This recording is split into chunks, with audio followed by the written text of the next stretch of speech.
Hello everyone, हमारा question है arrange s p d subshell in a shell in a increasing order of effective nuclear charge experience by the electron present in that. देखो, बोल रहा है कि s p d subshell present है कोई shell में, तो उसको इंक्रीजिंग ऑर्डर के इफेक्टिव न्यूक्लियर चार्ज के इंक्रीजिंग ऑर्डर में हम लोग को बताना है। ठीक है।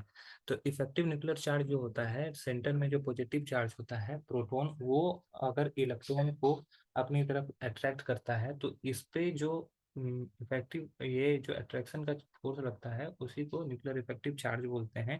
अब देखो, इसमें क्या होता है कि जो ज्यादा नजदीक का उतना ही ज्यादा इफेक्टिव न्यूक्लियर चार्ज होगा।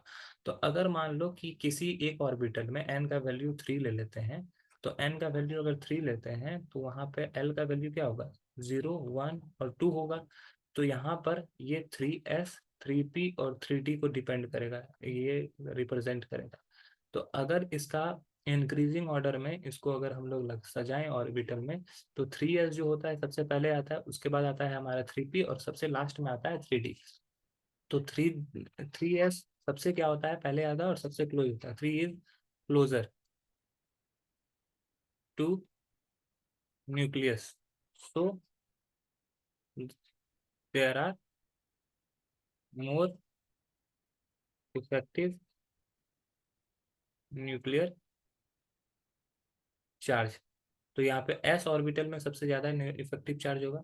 उससे कम जो होता है वो पी में होता है, क्योंकि वो और नजदीक थोड़ा दूर चला जाता है, और डी सबसे दूर रहता है, सबसे कम इफेक्टिव न्यूक्लियर चार्ज होता है। तो ये हमारा रिजल्ट हो जाएगा। आई होप ये क्वेश्चन आपको समझ में आया होगा। That's all, thank you.